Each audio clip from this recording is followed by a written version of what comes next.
فیصلہ کیا اس بڑے اہم موقع پہ آپ سے بات کرنے کا، کیونکہ ہمارا ملک وہ اس موڑ پہ اللہ نے لا کے کھڑا کر دیا ہے ہمارے مال کی وجہ سے کہ اگر ہم اب صحیح فیصلے نہیں کریں گے تو وہ اپنی تباہی کے راستے پہ نکل جائے گا۔ میں بار بار لوگوں کو یاد کراتا ہوں کہ نماز میں ہم صرف اللہ سے ایک چیز مانگتے ہیں کہ اللہ ان کے راستے پہ لگا جن کو تو نے نعمتیں بخشی، ان کے نہیں جو اپنی تباہی کے راستے پہ نکل گئے۔ قوم بھی آج ادھر کھڑی ہوئی ہے، ایک فیصلہ کن موڑ پہ کھڑی ہے۔ ڈیفائننگ مومنٹس ہیں پاکستان کے۔ ایک قوم کامیاب ہوتی ہے یا نہیں ہوتی، اس کی بنیاد رکھی جاتی ہے انصاف پہ۔ رول آف لا انگریزی میں اسے کہتے ہیں، قانون کی حکمرانی کہتے ہیں۔ سب انسان جس معاشرے میں قانون کے سامنے ایک برابر ہوتے ہیں وہ قومیں اوپر چلی جاتی ہیں۔ میرے نبی صلی اللہ علیہ وسلم نے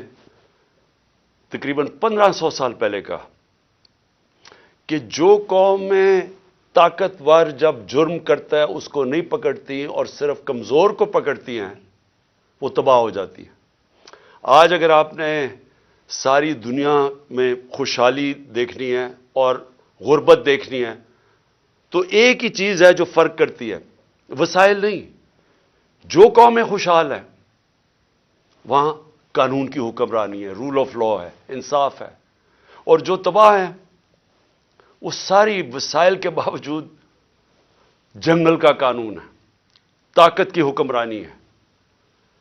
مائٹ از رائٹ ہے۔ جو طاقتور فیصلہ کرتا ہے اس ملک کی عدالتیں اس کے ساتھ کھڑی ہو جاتی ہیں۔ عدالتوں کا کام ہوتا ہے کمزور اور طاقتور کو ایک برابر رکھنا۔ حضرت ابو بکر جب خلیفہ بنے، پہلی تقریر ان کی کہ میں طاقتور اور کمزور کو ایک برابر کروں گا۔ حضرت عمر خلیفہ بنے، انہوں نے واضح طور پہ کہا کہ میں انصاف کروں گا، کوئی طاقتور قانون سے اوپر نہیں ہے۔ حضرت علی خلیفہ بنے، پہلی سٹیٹمنٹ، سب کی مشن سٹیٹمنٹ تھی میں انصاف کروں گا۔ تو میرے پاکستانیوں، آج ہم ادھر کھڑے ہوئے ہیں کہ ایک طرف ایک طاقتور ٹولہ، مافیاز، جن کو عادت پڑی ہوئی ہے قانون کے اوپر رہنے کی، جب عدالتیں ان کی بات نہیں سنتی ڈنڈوں سے سپریم کورٹ کے چیف جسٹس کو اٹیک کر کے بھگایا انہوں نے، پھر پیسے چلائے باقی ججز کے اوپر، بریف کیس چلے، کوئٹہ بینچ کو خریدا گیا، ٹیلی فون کر کر کے فیصلے لیے کہ جج صاحب اس کو فلانے کو اتنی قید کرنا۔ عادت پڑی ہوئی ہے ان کو کہ اپنے ججز اپنی جوڈیشری کو کنٹرول کرے، کوئی انصاف اس ملک میں نہ آنے دیں، کیونکہ جو طاقتور مجرم ہوتا ہے وہ ہمیشہ اپنے آپ کو قانون سے اوپر رکھنا چاہتا ہے۔ مارشل لاء لگتا تھا، قانون ختم، انصاف ختم۔ تو آج ہم ادھر کھڑے ہیں کہ اس وقت آئین کی پروٹیکشن کے لیے، اس کی حفاظت کے لیے ساری قوم اب اپنی عدلیہ کی طرف دیکھ رہی ہے، اور جو دوسری طرف ہے سارا جو ٹولہ جمع ہوا ہے سٹیٹس کو کا، مافیاز، جنہوں نے اس ملک کو 30 سال سے چوری کر کے لوٹا، پیسہ باہر بھجوایا، اور ان کا ایک مقصد ہے کسی طرح وہ پیسہ بچ جائے، کوئی ایسی چیز نہ ہو جائے کہ ان کا پیسہ خطرے میں آ جائے جو اتنی محنت سے انہوں نے چوری کیا۔ پہلے جنرل مشرف نے NRO دیا ان کو، سارے جو دو پاکستان کا پیسہ تھا سارے مال کا، یہاں سے چوری ہو کے پیسہ گیا تھا، سارے مال خریدا، سوئٹزرلینڈ میں $60 ملین پڑے ہوئے تھے، ایک NRO دے کے ان کو معاف کر دیا۔ ادھر سے حدائبہ پیپر مل 90 کی دہائی میں 1 ارب روپے کی کرپشن، منی لانڈرنگ کی ہوئی تھی شریف خاندان نے، اس کے اوپر اس کو روک دیا ڈیل کر کے۔ کوئی جنرل مشرف یا کسی جنرل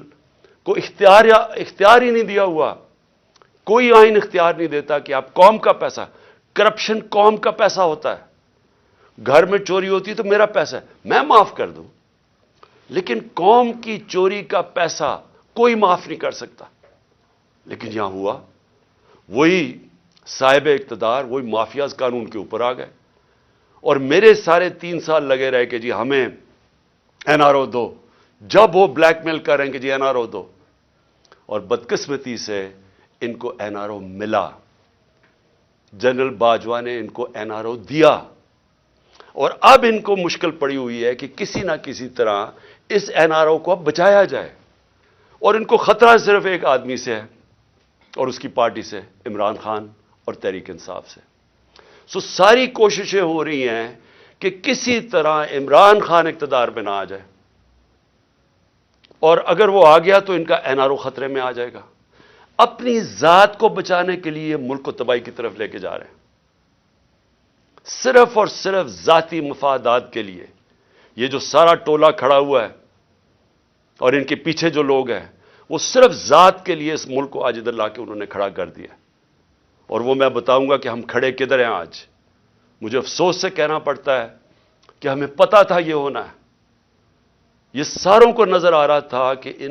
یہ آئیں گے، ان کا کوئی مقصد پاکستان کی بہتری نہیں ہے،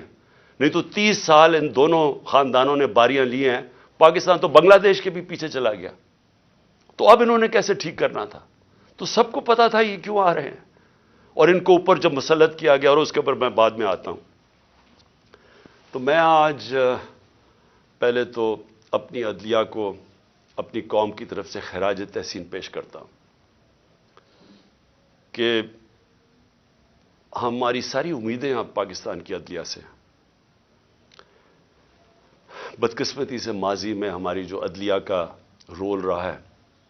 مجھے افسوس سے کہنا پڑتا ہے کہ وہ طاقتور کے ساتھ کھڑی ہو جاتی تھی، انہوں نے کمزور کا ساتھ نہیں دیا،